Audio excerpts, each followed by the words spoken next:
All right, well, welcome everyone. Excited to have you joining us. I'm going to share my screen real quick. And welcome to our CV and Educator Portfolio Interactive Workshop. So the idea really behind this is that we want to give you guys a hands-on opportunity to either talk through a sample CV or get advice on your CVs, your education portfolios, your cover letters. We're going to start with a didactic, kind of talking through the key components of them, of each of these aspects of CVs and educators portfolios. And then we're going to have a breakout where we can actually start to apply these in practice.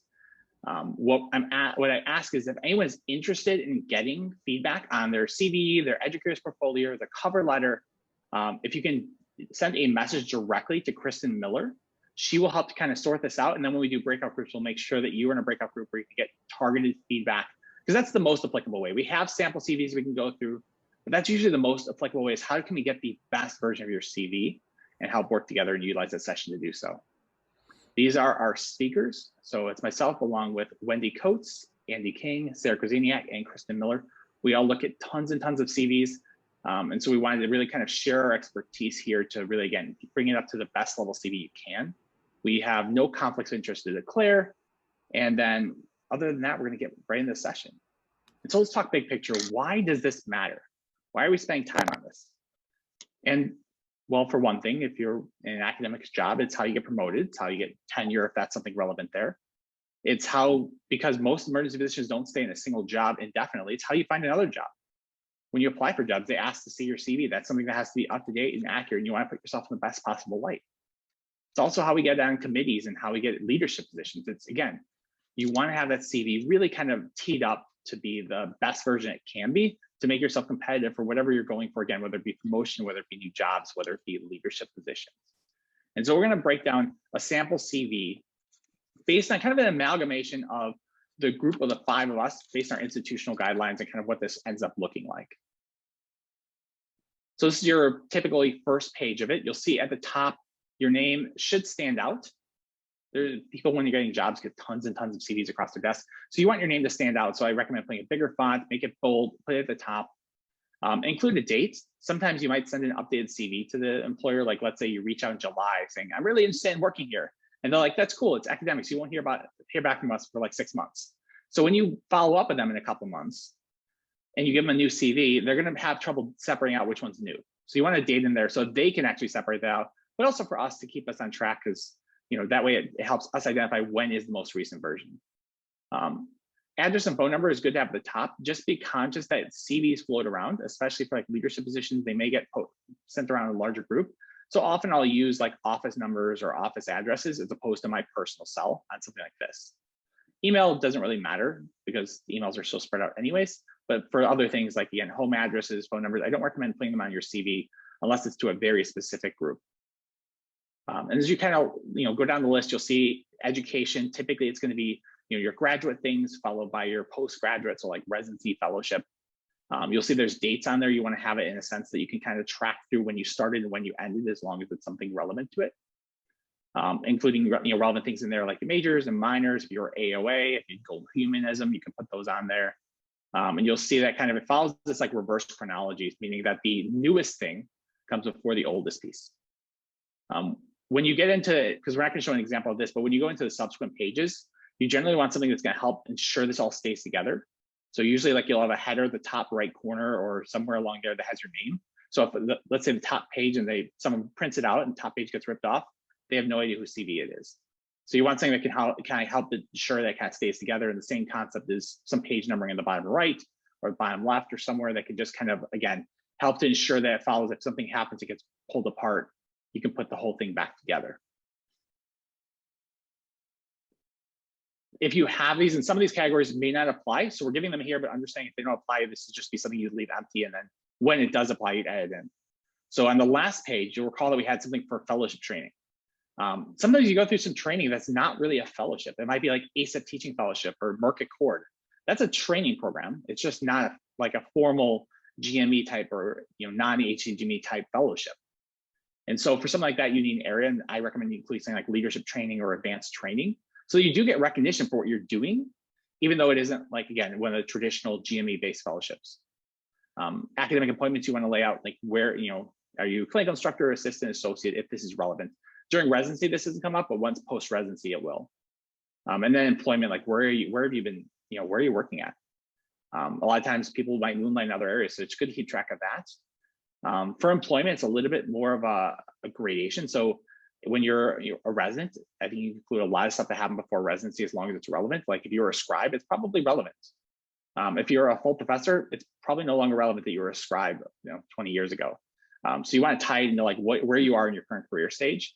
I think other things that are not, that were valuable to you as a life experience, but aren't really valuable to your CV, you can leave out.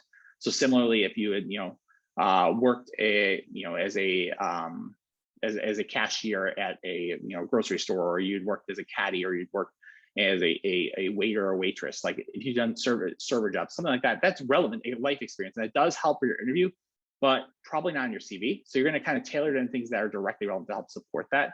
And again, as you go farther along your career, the employment things will start to narrow down to often those that are just related to EM. You'll generally list like your certifications, licensure. One area that kind of falls along the same concept of when we did the address and the phone number is you probably shouldn't put your DEA on here. I know that a lot of places people do that. The same problem arises that you're basically just putting your DEA number out there. And I think just stating you have a license is more important than having the actual number on there, since there's often other documents you'll have to provide to demonstrate that.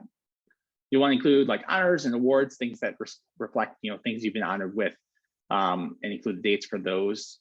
The society memberships. So this is my thought on it. It's not that important. Like no one really cares what society you're a member of. So theoretically, it could be like at the way end of your CV in terms of importance. The reason I like it out here is it allows me to abbreviate things. So if I'm writing, I'm part of like several committees in SAM, then I don't have to write that out as a long thing and create these longer descriptions later. And I'm basically just defining it as abbreviations up here. So that's why I'll typically list it up here. But in terms of importance, if you're not using these abbreviations often, you can just throw it at the end of the application, because it just doesn't matter that much. You want to include some semblance of your teaching, and Sarah in a little bit is going to talk about Educator's portfolio. But within your CV, you want to be able to talk to what did you do in terms of like any courses you ran or co-ran or were involved with. And when we do that, again, I commonly see that people just list the course. You generally want to have a little more description of that, like how many people are there, how many sessions per year, how many hours per session, just to get a sense of like, what does this course entail? Is it a 1 hour, giant conference I do every year? Or is it like 8 sessions per year that I'm doing throughout the year? It helps to get the reader get a sense of the complexity of the course and how impactful it is on your time and where you're contributing to it. And again, this may depend on your institution, but oftentimes we'll break into like, what's a local course like an institution, and what's done more as a regional or national. Any type of institutional departmental leadership positions in major societies, membership roles in major societies. Again, you're gonna wanna list these out and the timeframes of when you're in those positions. If you're an editor for a journal, you're gonna list those. You're gonna list anything you're a reviewer for. If you're a reviewer for granting agencies, people sometimes don't list that, but I think it's a great opportunity to get credit for the work you're doing. And sometimes those can be as rigorous or even more rigorous than some of the peer reviews we may do. So I think you should get credit for it, and it's generally accepted to put that in your CV. If you get research funding and want to put it in there, and then what's your role? Were you like the prime investigator, like a site PI? What was your actual role in this? And then how much money did you get? And plus or minus, you might put in your time to like be a certain allocation of time. Mentorship, I think, is again another one that's it's a really important one to have on your CV to talk through. Like, what are you doing that sometimes doesn't always get recognized? It is considered often in a lot of P&T decisions, so it's worth having it there, of promotion and tenure decisions. And typically, I'll list in there like, when did I start mentoring that person? What's their current role? What was their former role? And then where are they at? So if I started mentoring them as a student and now they're the medical director of an institution, like having a sense of where that started and where that is now is helpful to just get a better sense of this like mentoring relationship. You want to include any Vitae talks in there. Same rules as with course directors, like how many people were there, what type of people were they, students, residents, faculty, a mix of learners, how long was it, and then back when it was in person, you list like where it was at. Now it's all virtual.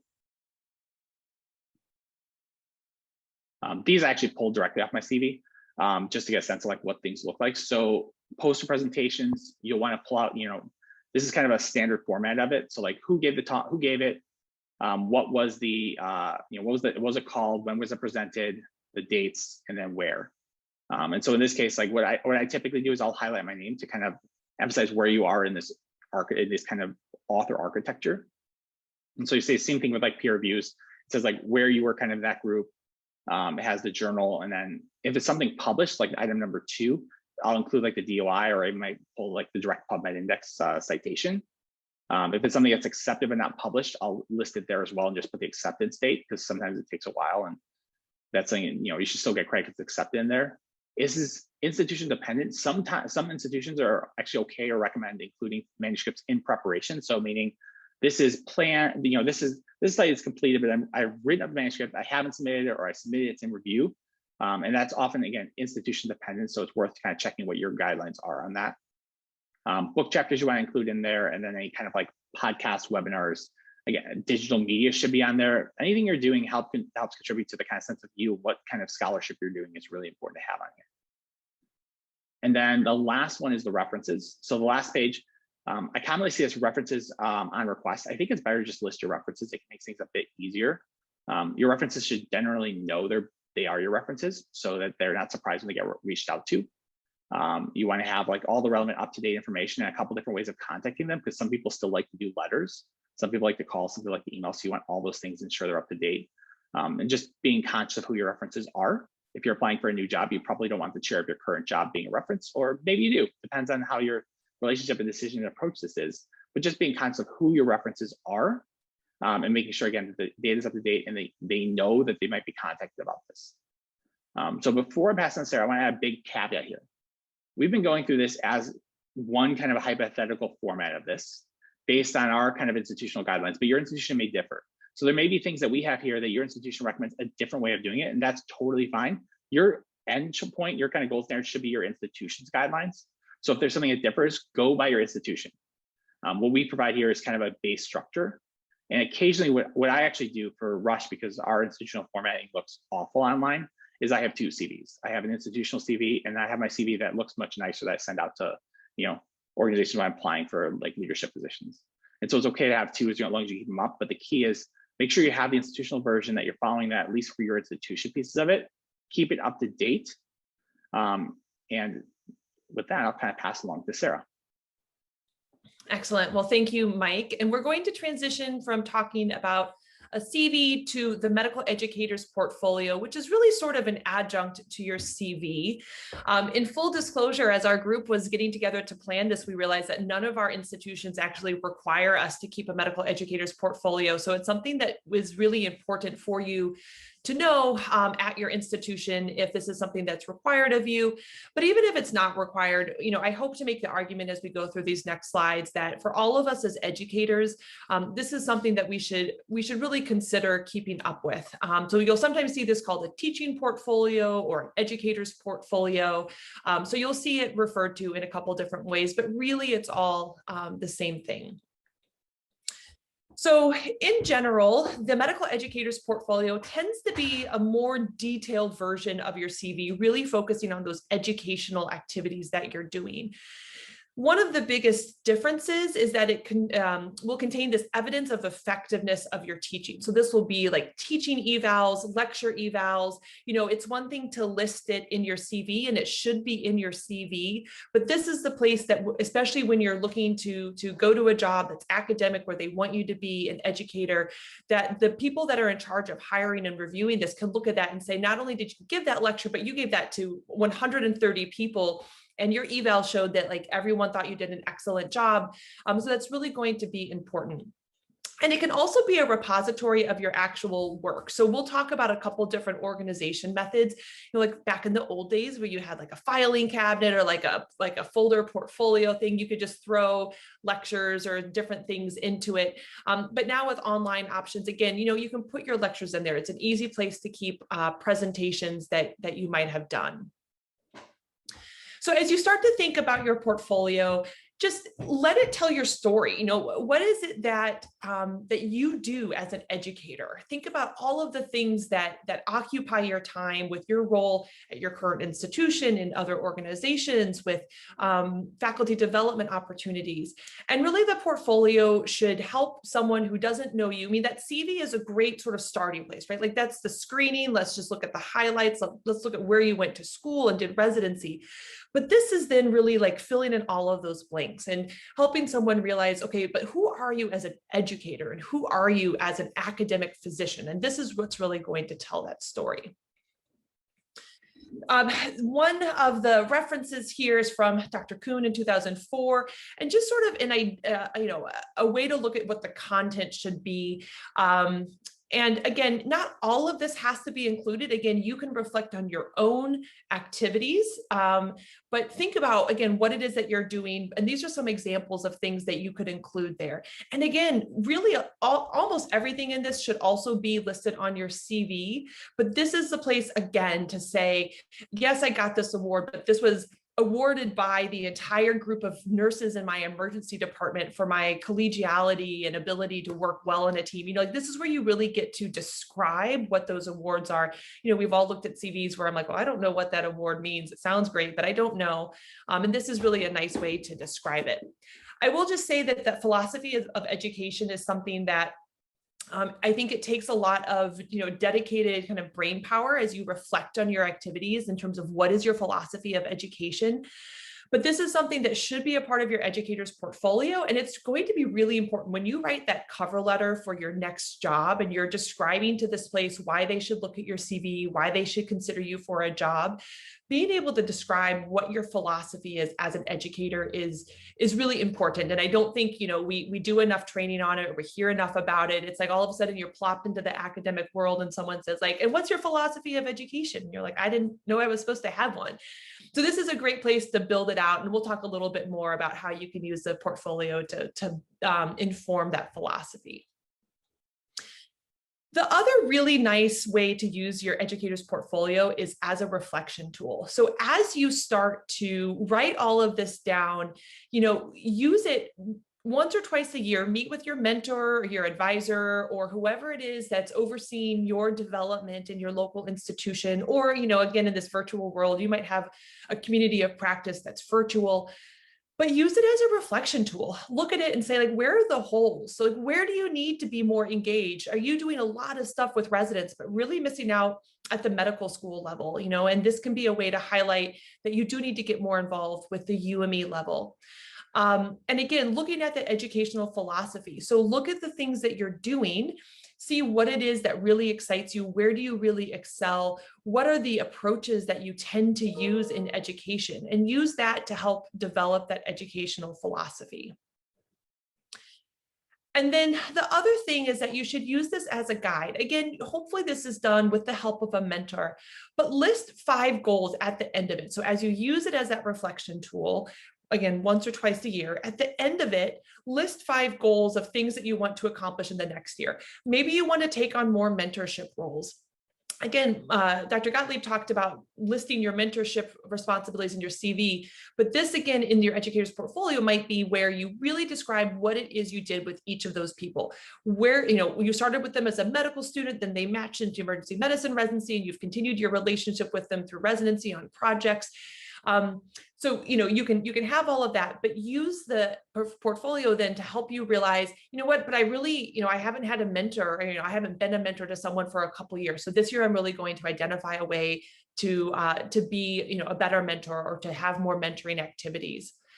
This will also really help you decide what to say yes and no to. So as you get further in your career and you start, like we always say, and you're always told, you'll say yes to everything at first, and then you start to need to hone down. So as you start to get more projects and people are inviting you to do things, look at those 5 goals that you've listed at the end of your portfolio and say, okay, does this actually align with one of these goals I have? And if it doesn't, maybe that's something that you need to say no to. And that's also a really easy way to say no, is you say, this sounds like a great opportunity, but right now I'm really focusing more on my mentorship activities and doing things at the UME level. this doesn't align with my goals right now, so I'm going to have to pass on this opportunity. And it's a great way for you to be able to, we will really focus on what it is that you want to do. So just with that in mind, I'll give you a couple last tips and tricks. I still toss things in a folder. I actually have like a physical place where I'll throw like any papers that I get, letters, thank you letters, like the kudos cards that you might get from nurses or patients, and those are still in paper form. I will still put those in a folder. I'll even sometimes print things out when I know I don't have time to like organize it into my CV or into somewhere. I'll still print it out and put it somewhere where then I can go through and add it to either my CV or a portfolio. And there are some online sites that you can use as well. So, I mean, you can certainly treat this like your CV, a Word document that gets, added and augmented and updated whenever you have something new. But you can use an online site like Mahara. And they have a free demo. It actually, so it resets every day, which is how they, you can use it as a free demo, see what it looks like. It'll reset every day. So unless you want to create this every 24 hours, that's sort of how but they give you full access to their site. So you can see what it's like.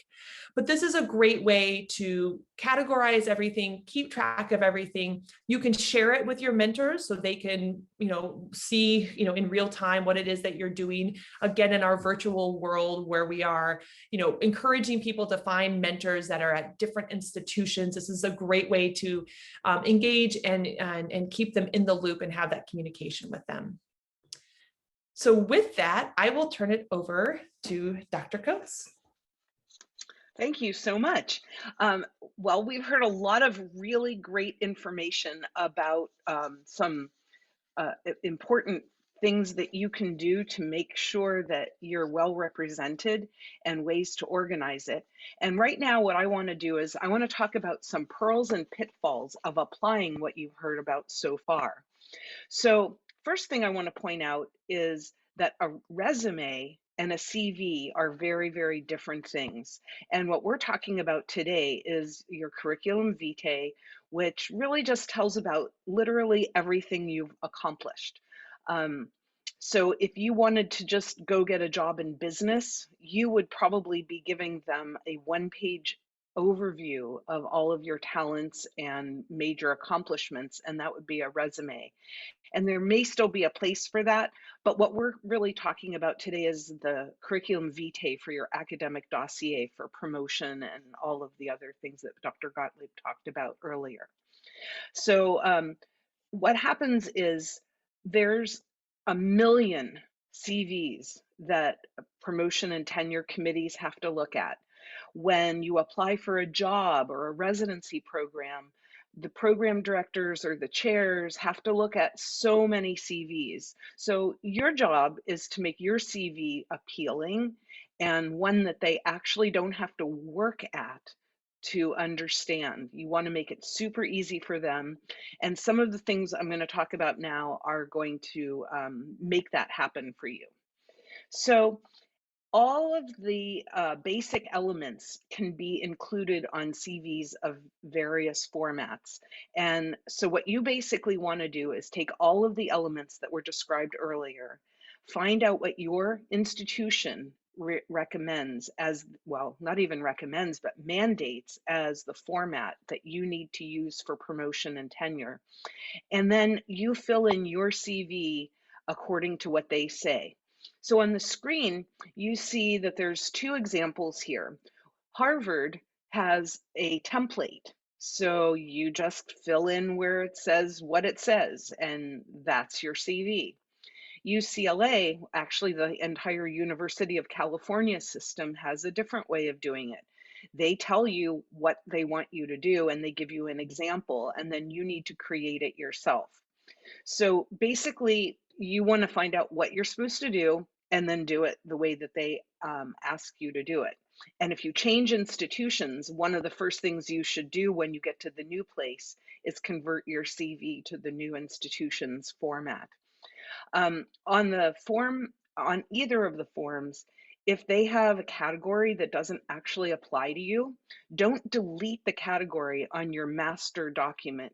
Instead, just write NA, because you never know. Maybe that element will appear in your life sometime soon, and then you won't have to think about where to put it. You'll just erase the NA and fill it in. And also, when you're submitting your CV, you can just go ahead and delete that section when you're formatting it. And we'll talk about that in a little while. So the next thing we're going to talk about is updating your CV. Okay, so this is one of those things that everybody knows they should do stuff. And it's really, really important to do it. But for some unknown reason, we just sometimes can't do these things that we really, really know are good for us. And I'm sure that we could all list about 100 things like this in our lives. But for today, let's talk about this one.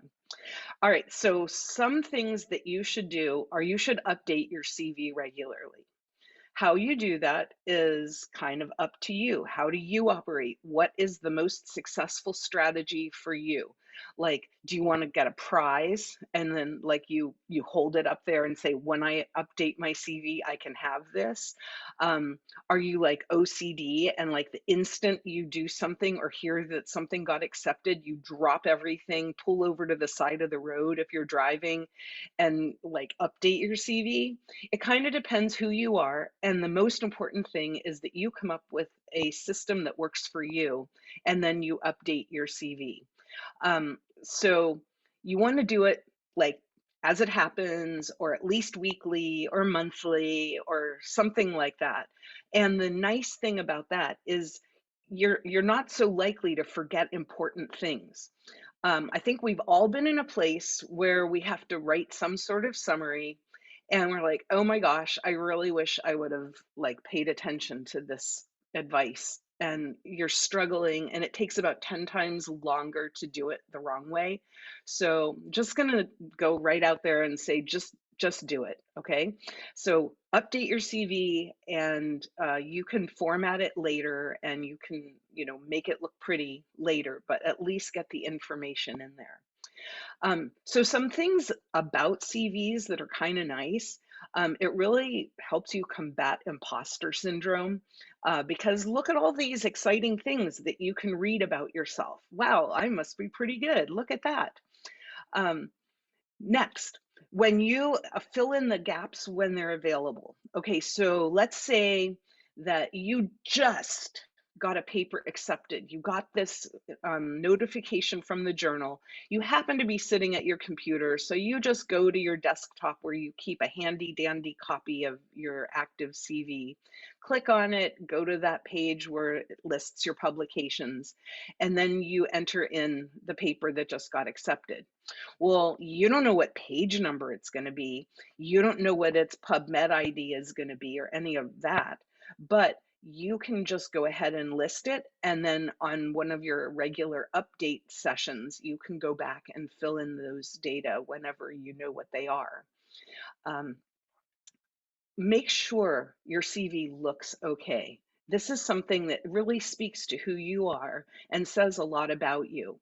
If you have a sloppy CV that, it has page breaks in weird places, it's just, kind of a ridiculous looking thing.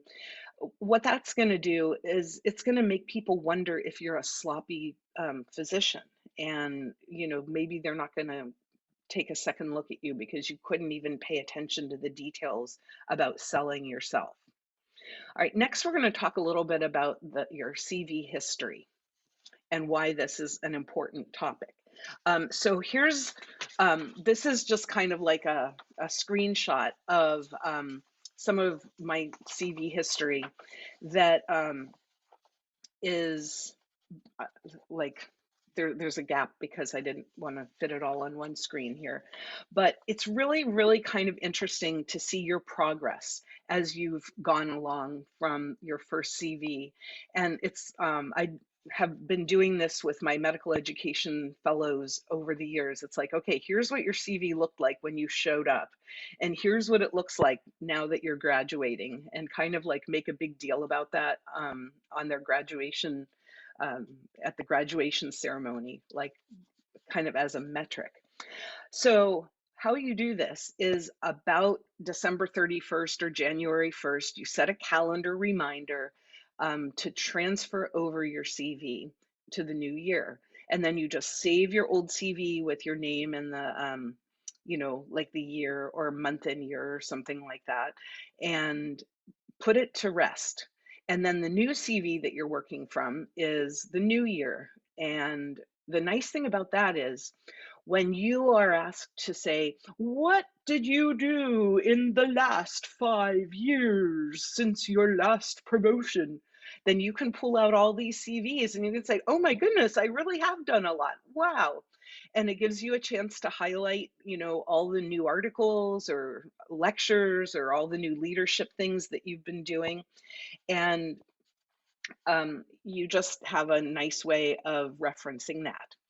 So next, we're going to talk about some of the nuts and bolts of your running versus your formatted CV.